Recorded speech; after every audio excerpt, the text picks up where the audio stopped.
so cool. Every time I watch Yamandu play, it's a pleasure. Ooh! Yes, Sir Hairless here. We are about 1 week into 2025. It's been a long while since I've done a video on Yamandu, and what better way to start off the new year than by exploring him and his guitar genius. I was looking through my list of recommendations and the comments, and this caught my eye. A very Eastern European, well, Russian sounding name, Sokolov Polka. It's a Russian song and it's performed by Yamandu as a result of a documentary he made in search of the origin of the 7-string guitar. In the description of Yamandu's video, he credits the composer of this work, Sergei Orekhov. I listened to the composer performing this piece. Here's a very, very short clip.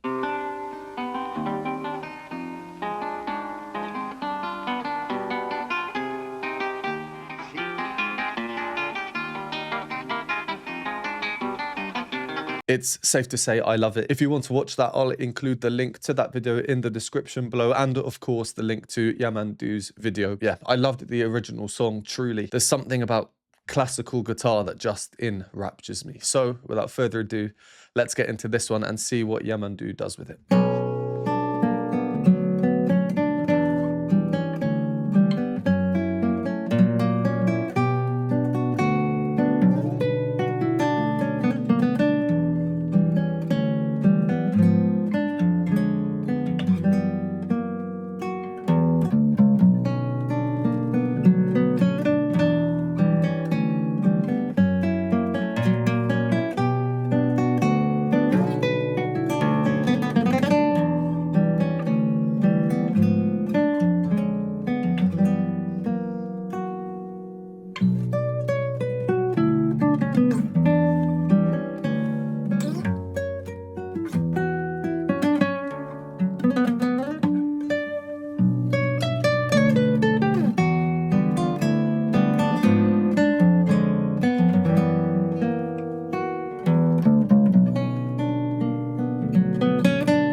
Mad.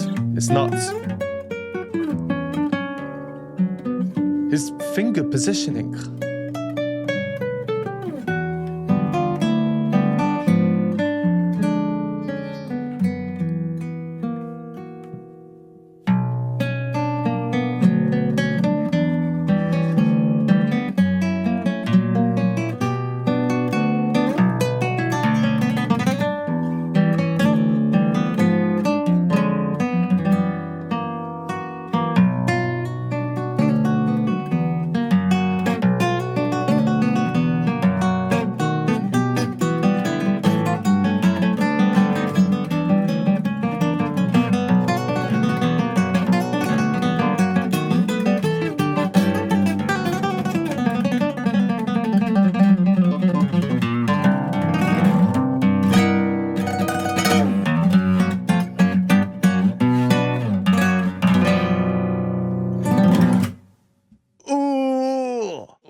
That last chord and the bit just before as well, actually.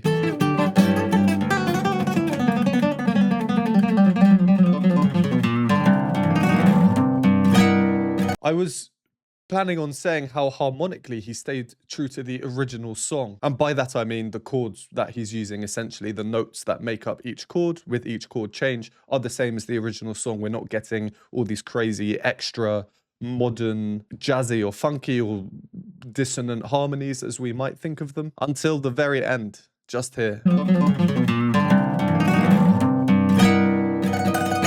That is not typical of your Russian music. If we look at the original song,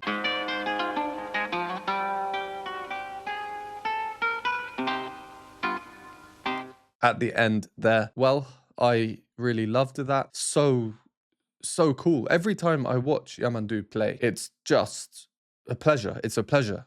And it baffles me. So let's go back over it and discuss what we heard. I'm going to have the pleasure of rewatching it. I won't show that, but I will just show the bits that I find the most interesting as we move through. So we open with the melody, this gorgeous melody.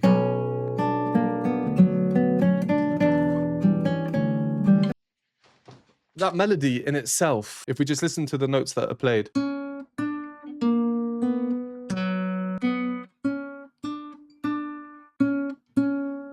chromaticism is the main thing here, those chromatic intervals. And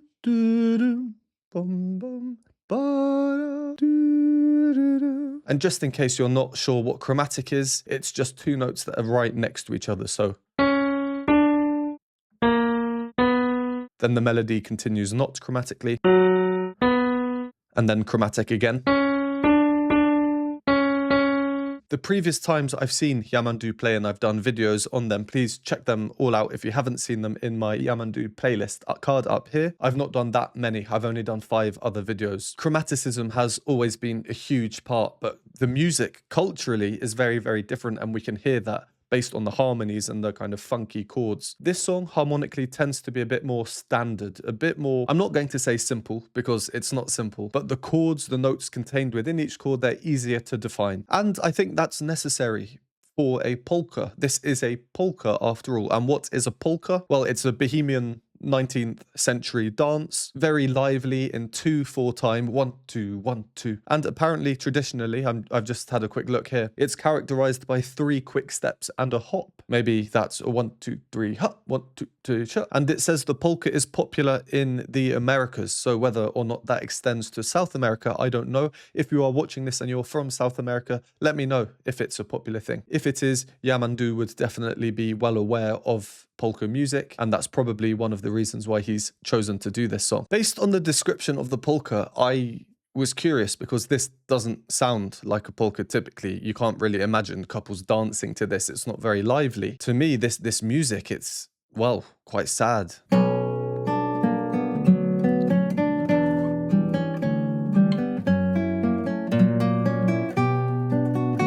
With the bass line underneath this chromatic melody really playing such an important role both harmonically. So from a harmonic perspective, the bass line is not chromatic, it goes.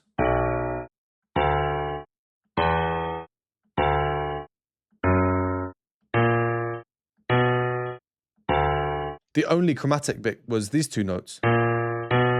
With only 1 occurrence in 8 notes, we can't really call it chromatic. But its other primary purpose is its rhythmic function, emphasizing those strong beats. 1, 2, bum, bum, bum, bum. I just very quickly YouTubed polka dance. I'll show a couple of short clips just from the top videos that appear so we can see how different this is to the traditional dance.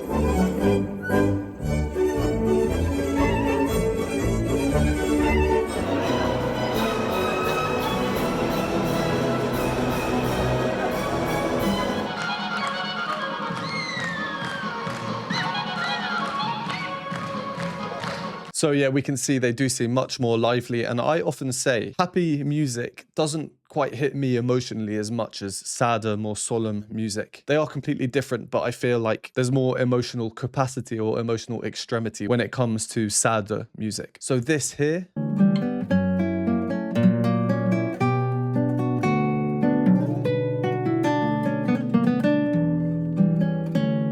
dominated by chromatics, bringing out this melody which is very minor. It's not major, happy everywhere, it's in a minor key, and we can hear that so clearly. And one thing that I find that really just enhances the passion and the emotion that we can feel in this through Yamandu's playing. It's his use of tempo rubato, which literally means in robbed time. So unlike those polka dances that we just saw a couple of clips of, the rhythm is very strict. Cha, cha, cha, cha. It has to be, so you keep time when you're dancing. But as a solo guitar player, you have complete freedom over when you want to slow down, when you want to speed up, and we can really hear this.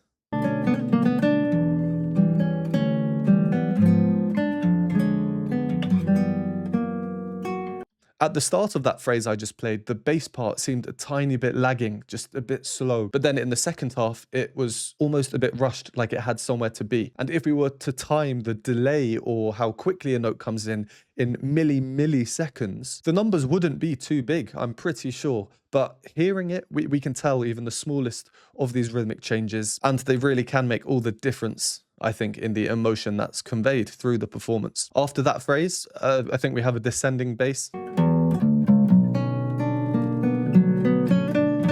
sped up to just take us back to where we were before and then carry on with this melodic motif that we're now very familiar with. 7-string guitar is perfect for this piece of music, and I'm sure it was composed for the 7-string guitar. Again, the original I have linked in the description. We can hear the tempo rubato there, but Yamandu is playing down a semitone. The original is in this key, but Yamandu is here. Interestingly, Yamandu is making use of the 7-string guitar, having this extra low note when he starts. But in the original, they start up the octave and then jump down. So it's this, instead of Yamandu straight away making use of the low notes available. The speed, the control is crazy.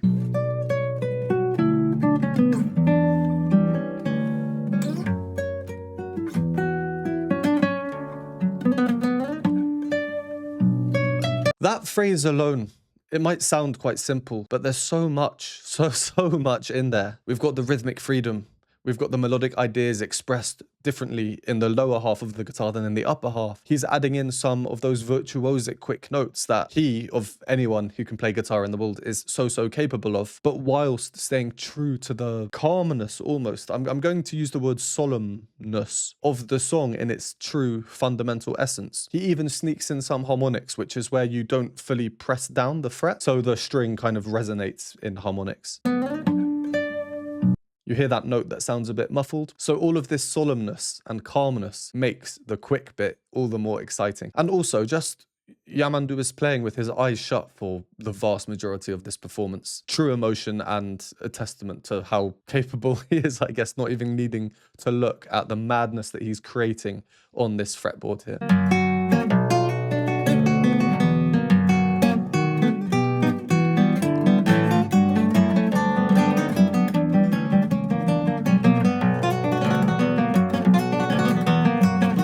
That is absurd. I mean, his left hand.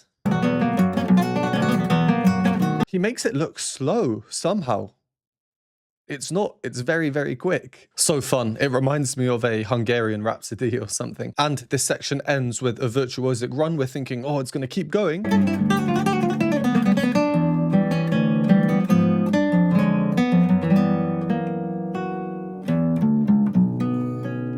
Slows down towards the end, but this time the descending bass that we heard before to repeat the section that was very quick. Now much slower, much calmer, to really let us know, okay, things have calmed down a bit. There was one moment where there was this really obvious chromatic descent, and Yamandu, you can see he's really feeling it. He starts moving. I almost think it's going to move into swing rhythm. Dum ba dum ba dum ba dum.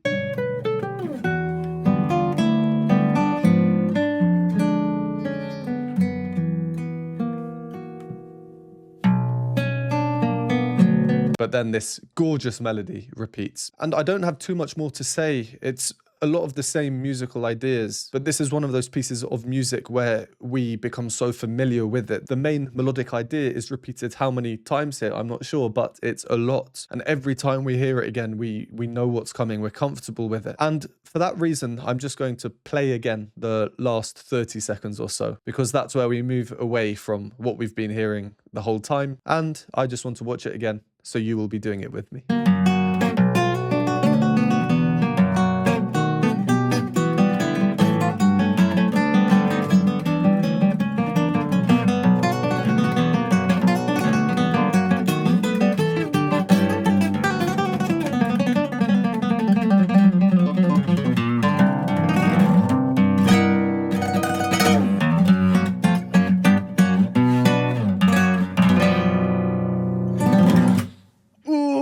I actually can't help going like, oh, when he plays that last chord, it's so unexpected considering the rest of the polka that we've just heard. Yeah, really quite phenomenal, isn't it? I don't know why it's been such a long time since I've done Yamandu, but we need to rectify that. So comment down below other performances or songs by him that you'd like to see me do a video on. And if you enjoyed this video or found it useful in any way, would appreciate a like and subscribe. If you'd like to support me, you can donate me a hot chocolate at the Buy Me a Coffee linked below. Or if you'd like to join the community, get access to exclusive content not available on YouTube, you can do so by joining the Patreon linked on the screen. And I will see you next time.